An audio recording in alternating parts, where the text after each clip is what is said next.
Meus irmãos, a paz do Senhor, meus queridos, dando continuidade ao nosso terceiro trimestre, cujo tema é o plano de Deus para Israel em meio à infidelidade da nação, as correções e os ensinos divinos no período dos reis de Israel. Hoje estudaremos a lição de número 9, que traz por título o reinado de Joás. O texto áureo encontra-se em Provérbios 3, versículos 3 e 4, e nos dizem assim: Não te desampares a benignidade e a fidelidade. Ate-as a teu pescoço, escreva-as na tábua do teu coração, e acharás graça e bom entendimento aos olhos de Deus e dos homens. A verdade prática, irmãos, nos diz assim: para ter uma vida de constante comunhão com Deus, é necessário abandonar todo tipo de idolatria e confiar nele inteiramente. A leitura bíblica em classe estão nos capítulos 11 e 12 do segundo livro aos Reis. O objetivo geral é afirmar que o pecado leva o homem à ruína, e a introdução nos diz assim: com apenas 7 anos de idade, Joás começou a reinar. Como era muito jovem, recebia orientações e conselhos do sacerdote Joiada. Durante os anos em que foi orientado, teve um brilhante reinado e fez o que era reto aos olhos do Senhor. Porém, como as suas convicções sobre Deus não eram suficientemente fortes, após a morte de Joás deixou-se influenciar por maus conselhos que fizeram Judá retornar à idolatria. Pois bem, irmãos, essa é uma das excepcionalidades da história de Israel, quando uma criança de 7 anos sobe ao trono e torna-se a governante de toda aquela nação. E lógico, como se é esperado, havia um tutor, havia um responsável, havia alguém que estava junto com ele nesses primeiros dias, nesse primeiro momento, o orientando, o aconselhando e lhe dando condições, suportes, para que ele tivesse boas decisões, para que a sua governança fosse de fato boa e eficaz para o povo, para que toda a nação fosse abençoada juntamente com a vida dele. Não com tamanha intensidade, como é nesse caso aqui, nessa história, nessa narrativa sobre a história de Joás, mas nós também passamos por isso. Quando iniciamos a nossa caminhada, quando estávamos dando os nossos primeiros passos na caminhada cristã, na caminhada rumo às mansões celestiais, havia alguém que pegava em nossa mão. Havia alguém, o Senhor colocou alguém do nosso lado, para nos ajudar, para nos orientar, para nos dar a condição, o suporte para conseguirmos andar com nossas próprias pernas e assim podemos, com liberdade, fazer a obra de Deus, vivendo de fato a liberdade cristã, vivendo segundo o que o Evangelho exige das nossas vidas, para que o nome do Senhor fosse glorificado. E todo mundo pode se lembrar bem disso, do tempo em que era orientado por algum tutor, por algum conselheiro, por um líder, por um pastor, aqueles que nós chamamos de pais na fé, que são pessoas que nos ajudaram, que nos orientaram muito bem, por isso estamos aqui hoje. Se estamos hoje fazendo a obra que o Senhor tem nos confiado, é porque nós tivemos líderes, tivemos pessoas que estiveram do nosso lado, que gastaram tempo conosco, que nos ouviram e nos aconselharam, e nos deram as condições, mesmo com toda a limitação que eles tinham, mas o Senhor lhes dava graça, e eles nos orientaram, nos ajudaram, nos aconselharam, para que chegássemos onde estamos hoje e tivéssemos a condição de dar prosseguimento à obra que eles também realizaram. A diferença entre a nossa história e a história de Joás é que a história de Joás já acabou, a nossa ainda está sendo escrita.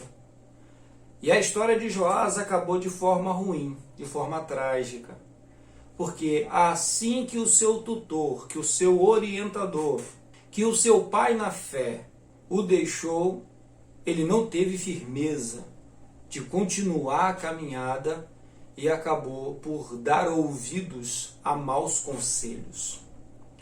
Seguir conselho é uma necessidade. Todos nós necessitamos de conselhos. Mas temos que saber fazer a diferença. Temos que ter a sabedoria de saber distinguir entre o bom e o mau conselho. Entre a boa orientação e a má orientação. Nós vimos isso acontecer no início do trimestre. Quando o filho de Salomão decidiu-se pelo conselho errado, decidiu-se pela orientação errada, e por causa disso, Israel, Judá, está na situação que está agora, em que nós estamos estudando. Um reino completamente dividido, um reino totalmente idólatra, um reino rendido sob a idolatria. Um mal que nós veremos durante essa história, que o Senhor terá muito trabalho para tirar de dentro de Israel, de dentro do seu povo, esse desejo de querer estar olhando para outros deuses. Deuses esses que nós sabemos que não é realidade, que não é verdade. Mas, ainda assim, eles sentiam a necessidade de estarem se relacionando com os Baalins e seguindo a idolatria. Queriam conviver entre Yahvé e Baal. E isso é impossível. O Senhor Jesus nos diz isso. Não dá para servir a dois senhores. Ou você agrada um ou agrada o outro. E é exatamente isso que acontece. O Senhor rejeita o reinado. O Senhor rejeita a liderança e uma geração inteira se perde. O primeiro ponto, irmãos, tem por título o livramento de Joás. O primeiro tópico, as tramas reais, o texto nos diz assim: tanto em Israel quanto em Judá existiam acirradas disputas pelo poder, envolvendo interesses políticos e econômicos. A casa real de Judá havia se aparentado com a casa real de Israel, através de Atalia, neta de Acabe e Jezabel. Atalia se casou com Jorão, filho de Josafá, rei de Judá. Quando Jorão foi assassinado por Jeú, Atalia usurpou o trono e começou a reinar em seu lugar. Atalia aqui demonstra para nós uma personalidade bem forte, muito semelhante com a personalidade de sua avó, Jezabel, porém também demonstra a maldade do seu avô Acabe. E em mente, o pensamento dela era de restaurar a linhagem de seu bisavô e assim poder viver tanto ela quanto toda a nação segundo os ideais dele. Isso nos alerta, irmãos, sobre o cuidado com as alianças. Nós podemos e devemos nos associar às pessoas. Nós devemos buscar parcerias, mas temos que observar muito bem que tipo de parceria é essa. Ainda que tenhamos sentimentos com essas pessoas, envolvimentos afetivos, ainda assim temos que saber analisar friamente, porque o risco de dar errado é muito grande. Isso vale para todas as esferas da nossa vida. A nossa vida afetiva, a nossa vida profissional, a nossa vida ministerial. Tudo tem que ser muito bem analisado, porque se der errado, não são apenas nós que vamos sofrer, mas os nossos também. As pessoas que estão sob o nosso cuidado também. A nossa família vai padecer por causa disso. Então precisamos ter bastante cuidado. O que vai acontecer com Judá agora é o que aconteceu em Israel. Porque agora a idolatria será financiada pelo Estado. O Estado é quem vai patrocinar a adoração a Baal, a adoração a Azera, que é um dos principais desejos de Atalia. O segundo ponto, a coragem do sacerdote Joiada, o texto nos diz assim: Atalia herdara a perversidade de Acabe e Jezabel. Para se assentar ao trono, ela matou todos os membros da família real, incluindo seus próprios netos. Apenas Joás, filho de Acasias, escapou. Ele tinha 1 ano de idade e foi escondido em uma sala por sua tia Jeoseba, esposa do sacerdote Joiada, e lá ficou durante 6 anos.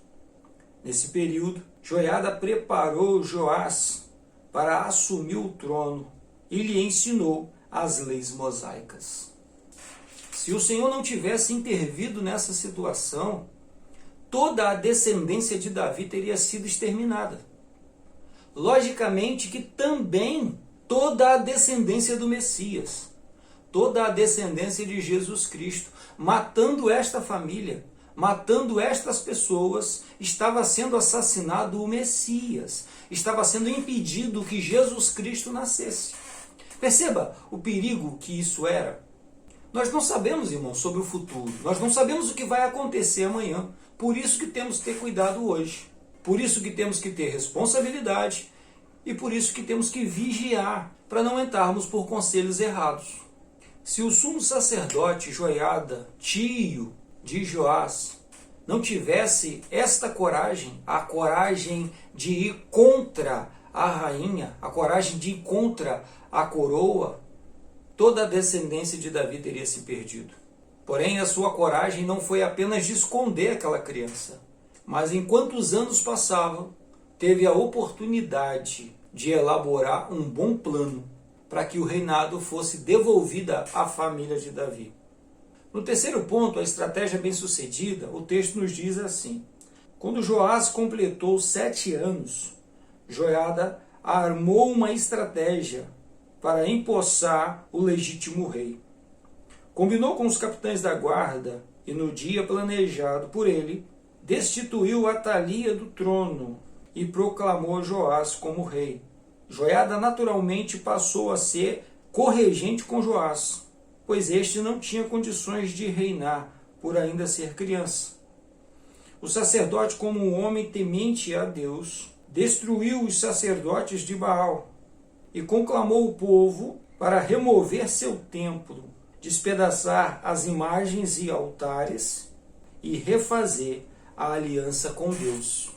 Então perceba que estava muito claro em sua mente o que precisava ser feito. A necessidade que Judá tinha, que não era apenas de substituir a rainha, não era apenas colocar uma outra pessoa no trono. Existiam problemas sérios, problemas estruturais na nação que precisavam ser resolvidos. O povo deveria abandonar a idolatria. O exemplo que vinha do trono era muito importante. E ele compreendia que se fazia necessário ter no trono alguém que temia ao Senhor, alguém que conhecesse o Senhor. E sabia que assim que a rainha fosse substituída, o seu trabalho sacerdotal, o seu trabalho ministerial teria mais chance. E ele conseguiria implantar em Judá outra vez a adoração ao Senhor, e não a adoração a Baal. E com a adoração restaurada a Deus, consequentemente, os altares de Baal seriam destruídos. Os seus sacerdotes não seriam mais necessários e o povo estaria livre para voltar aos braços do Senhor. Pelo menos era o que ele entendia, né, irmãos? Pelo menos era a forma como ele via as coisas. Porém, as coisas não são tão simples assim, porque as pessoas têm vontades.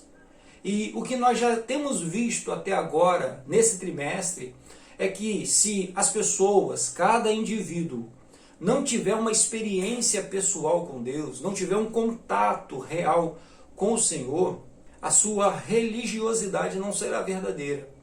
A sua forma de adorar a Deus não será real. Estará ali apenas por falta de opção. Assim que tiver uma outra opção, vai abandonar o Senhor e vai seguir os Baalins. É muito semelhante com os nossos dias.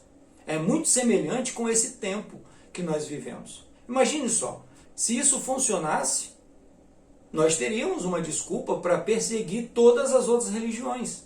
E assim fechar todos os outros templos, os templos a outros deuses. Mas isso não funciona. Não é por falta de opção que as pessoas vão adorar o Senhor. O Senhor não pode e não é um prêmio de consolação. O que vai fazer as pessoas se voltarem para Deus, o que vai fazer com que uma vida se volte para o Senhor e decida em seguir ao Senhor, em seguir o Evangelho de Jesus, é um encontro real, um encontro sincero, um avivamento de verdade. Não o escolher por falta de opção. Porque mora em uma cidade onde não tem muitos eventos, então eu vou à igreja. Porque mora em uma comunidade onde não tem muita coisa para se fazer à noite, só tem as igrejas abertas, então nós vamos à igreja. Porque nós não temos condições financeiras e assim não podemos ter uma TV por assinatura, não temos condições de assinar um stream, e então vamos para a igreja, vamos participar dos grupos da igreja, os jovens vão estar mais envolvidos com a obra de Deus, porque estas coisas vão atrapalhar os jovens de servir o Senhor. Na verdade, irmãos, o que vai impedir as pessoas de servir ao Senhor é o baixo envolvimento dessas pessoas com Deus. É simplesmente porque essas pessoas não querem se envolver com o Senhor. Porque no momento que elas se envolverem, no momento que elas participarem diretamente, cooperando com o Espírito Santo, não tem stream, não tem TV por assinatura, não tem clube de esporte, não tem nenhuma alternativa a um shopping aberto, não importa o que estará acontecendo em nossa cidade, não importa as distrações que estarão acontecendo em nossas cidades, não importa as opções que tem além da igreja, porque o nosso interesse estará voltado para o altar do Senhor. O nosso desejo será a presença de Deus e não precisamos perseguir ninguém por causa disso. O que aconteceu ali em Israel, o que aconteceu ali em Judá, neste momento, as razões por que as religiões contrárias a Yahvé foram perseguidas, era para aquele tempo. Hoje não nos cabe perseguir religião nenhuma. Hoje, a entrada no reino de Deus é através do Senhor Jesus. É através de um relacionamento direto, real com Ele. Porque é isso que o agrada. E assim nós seremos completos em Sua presença e Ele estará sobre as nossas vidas. E nós estaremos nos relacionando com Ele, vivendo em um verdadeiro relacionamento. O segundo tópico traz por título o reinado de Joás e a reparação do templo. No primeiro ponto, a arrecadação para restaurar o templo, o texto nos diz assim: como a adoração a Baal havia sido muito incentivada pelos reis anteriores, nenhuma manutenção fora feita no templo do Senhor, e por isso ele estava em condições precárias. Logo Joás incentivou o povo e os sacerdotes a arrecadarem ofertas para a manutenção do templo. Lógico que com os interesses voltados, os interesses religiosos voltados para Baal e seus altares, o altar do Senhor ficou desprezado. A casa do Senhor, o templo que Salomão edificara, ficou desprezado. E toda construção precisa de manutenção, ainda mais algo tão grandioso quanto era o templo de Salomão. E com o tempo surgiram rachaduras, fazia-se necessário de novas pinturas, até mesmo limpezas, né, irmãos? E os poucos levitas que ali estavam não davam conta do serviço, muito menos de patrocinar sozinhos, apenas eles, os sacerdotes e os levitas, patrocinarem uma boa reforma para o templo. Então agora, com um rei temente ao Senhor e a prosperidade fazendo parte outra vez do dia a dia de cada uma das pessoas, ele então incentiva os sacerdotes, incentiva todo o povo a colaborarem, a doarem quantias para que essas fossem usadas exclusivamente na reforma do templo. No segundo ponto, a fidelidade dos tesoureiros, o texto diz assim: um detalhe muito importante nessa arrecadação foi a fidelidade com que os sacerdotes e tesoureiros reais administravam o dinheiro. Hoje em dia se fala muito sobre corrupção e, assim como no setor público, nós vamos ver em várias outras áreas onde o dinheiro é aplicado. A corrupção não é o problema principal. A corrupção ela é um mal, ela é um problema. É uma chaga que precisa ser combatida. Nós não conseguimos acabar com a corrupção. O que devemos fazer é combatê-la. É impedir que ela aconteça, porque ela sempre estará em nosso meio. Perceba que a corrupção não é um privilégio do setor público. Todos os setores enfrentam problemas com a corrupção. O setor público, o setor privado e as igrejas não estão livres disso, infelizmente. Isso é uma realidade. Só que nós vamos observar o seguinte, irmãos, o pior de tudo é o desvio de finalidade. O dinheiro que deveria ser para cuidar da obra de Deus, que deveria ser para fazer a obra de Deus, acaba por financiar coisas completamente equivocadas. Acaba sendo usado em coisas que não faz muito sentido em relação à obra de Deus. Isso é desvio de finalidade. Nós vamos ver que a igreja ela tem vários projetos e várias preocupações. Entre eles está o auxílio aos necessitados. Algo que é urgente, que precisa ser feito. Mas também tem a manutenção da obra do Senhor. Também tem a manutenção da casa onde nós nos reunimos. Sempre se faz necessário comprar alguma coisa, financiar alguma coisa. E, infelizmente, as coisas têm subido de preço de forma assustadora. Mas, ainda assim, cada recurso que entra, seja pelo dízimo, seja pela oferta, deve e tem que ser muito bem aplicado. E assim como combatemos a corrupção e prevenimos para que ela não aconteça, também precisamos combater ao desvio de finalidades, para que seja feito exatamente aquilo que a obra necessita, no tempo e no momento certo. No terceiro ponto, fidelidade, um atributo que enobrece, o texto diz assim: não importa a quantia que está sendo administrada, Deus jamais se agradará de qualquer subtração de valores financeiros ou vantagens pessoais. Ou seja, ser fiel nesse quesito, no quesito financeiro, na obra de Deus, é sempre buscar os interesses dessa obra. E perceba que os interesses da obra nem sempre são os meus interesses. Aquilo que é urgente para a obra de Deus, nem sempre é urgente para a minha vida. E isso precisa ficar bem claro. O que é a prioridade? A prioridade aqui é a obra de Deus. Então os meus interesses ficam em segundo plano.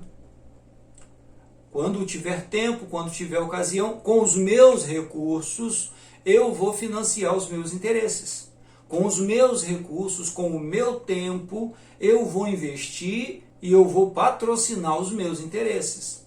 Agora, os recursos da obra de Deus é para os interesses da obra de Deus. Não pode ser usado para financiar privilégios. Não podem ser usados para dar vantagens para as pessoas, para dar privilégio para as pessoas. Bem pelo contrário, se alguém precisa ser privilegiado na obra de Deus, é o povo de Deus. Ou seja, são todas as pessoas, onde os líderes também estão inseridos, de uma forma coletiva. Assim, a obra de Deus é abençoada. O terceiro tópico tem por título a conspiração contra Joás. No primeiro ponto, o declínio do reinado, o texto nos diz assim: quando o sacerdote Joiada morreu, o rei não conseguiu manter-se inteiramente fiel ao Senhor. Passou a adorar ídolos e confiar em suas próprias forças. As más decisões de Joás e sua desobediência resultaram na falta de prosperidade do reino, na perda de sua confiança em Deus e, mais tarde, na conspiração de assassinato contra ele. Essa situação nos chama muito a atenção, né, irmãos? Como é possível alguém que cresceu dentro da casa de Deus, Lembramos que Joás foi para o templo com 1 ano de idade. 1 ano de idade. Ficou dentro do templo, sendo ensinado, sendo treinado por 6 anos. 6 anos. Foi-lhe ensinado até os 7 anos. É uma criança, não tem muito o que aprender, a sua mente ainda não consegue assimilar muita coisa, mas isso mostra para nós o ambiente em que ele cresceu. Ele cresceu dentro de um ambiente onde adorar ao Senhor era a prioridade, ou deveria ser. Ele cresceu dentro de um ambiente onde era uma abominação respeitar, seguir outros deuses, ou sequer ponderar na existência deles. Não se acredita em nenhum outro Deus fora de Yahvé. E isso lhe foi ensinado, isso lhe era ensinado. Uma das primeiras coisas que ele faz após a morte do sumo sacerdote Joiada é ir para a idolatria. Não é algo muito estranho, não é algo que realmente deveria nos causar uma certa preocupação, porque, na verdade, o que é que estava sendo ensinado para esse menino? O que ele estava aprendendo? Isso, irmãos, deve nos alertar sobre o que é que nós estamos ensinando para os nossos filhos. Como é que nós os estamos criando? O que é que está sendo discutido com eles? É uma obediência cega à religião? É uma obediência sem relacionamento? É apenas obedecer porque alguém está mandando? Ou de fato precisa ter uma convivência? O que é que está sendo ensinado para a juventude? O que é que está sendo ensinado para os nossos jovens? Relacionar-se com o Senhor vai além das regras, vai além do comportamento, vai além da aparência. Relacionar-se com o Senhor é, em alguns momentos, nós temos vergonha de nos aproximar dele porque erramos, porque falhamos. Em alguns momentos, o Senhor vir falar conosco e nós tentarmos nos esconder. Só que na cabeça de alguns crentes, as pessoas devem ser super crentes e são impedidas de pecar, quando na verdade o pecado, infelizmente, não está lá fora, o pecado está aqui dentro. E é contra esse pecado que eu tenho que lutar todo dia. E isso, irmãos, precisa ser respeitado. Muitas pessoas que estão em nosso meio fracassam, não é porque elas não sabem o caminho certo, é porque elas estão na mesma luta que nós.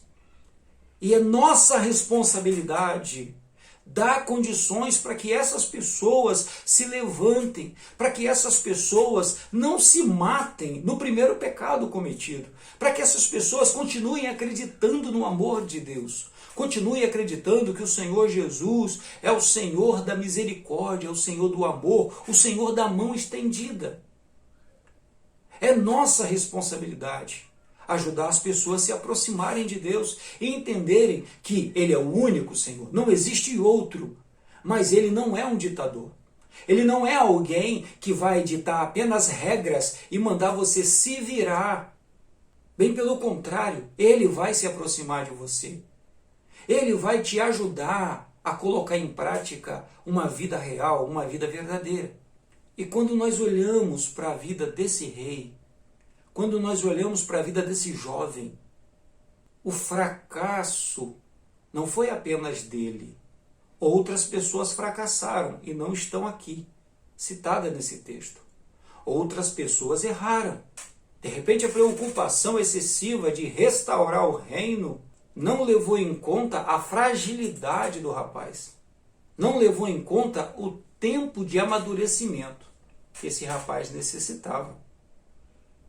O segundo ponto, conspiração e morte no reino, o texto nos diz assim: o rei, em vez de seguir tudo o que o sacerdote lhe ensinara, passou a tomar conselho com os príncipes de Judá e abandonou o Senhor e se voltou aos ídolos. Sua capacidade de discernimento estava tão prejudicada que, ao ser repreendido por Zacarias, filho de Joiada, o matou. O juízo de Deus veio até Joás através do exército sírio, que pelejou contra ele.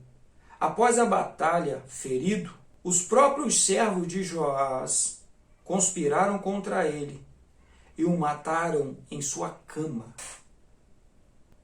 Ou seja, após a morte daquele que era o seu tutor, daquele que era o seu principal conselheiro, daquele que ele respeitava como um pai, então esse podia falar com ele o que quisesse e ele, mesmo que não gostasse, iria baixar a cabeça. Perdeu-se essa referência. E na primeira repreensão, porque ele estava andando em um caminho completamente equivocado, ele estava seguindo conselhos completamente errados, ele não sabia discernir entre o que era ouvir um conselho vindo da parte de Deus ou um conselho vindo da parte dos interesses humanos ou da idolatria.